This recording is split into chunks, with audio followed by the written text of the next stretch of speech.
plus de papier que je ne soupçonnais dans la restauration des œuvres classiques.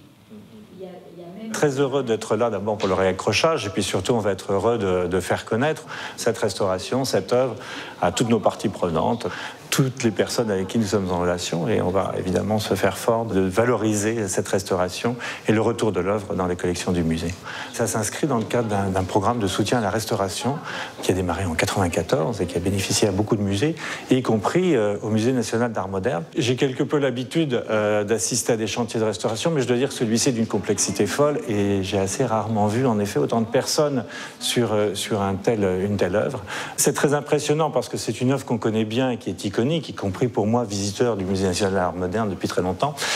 et de la voir en quelque sorte décomposée comme ça dans ces différents matériaux, dans tous ces aspects, c'est très intéressant parce que ça montre à quel point le travail de restauration et de conservation peut être extrêmement minutieux face à la complexité d'une telle œuvre. Et c'est évidemment très intéressant parce que ça veut dire que l'œuvre va certainement être préservée pour les générations futures, c'est ce qui compte évidemment aussi.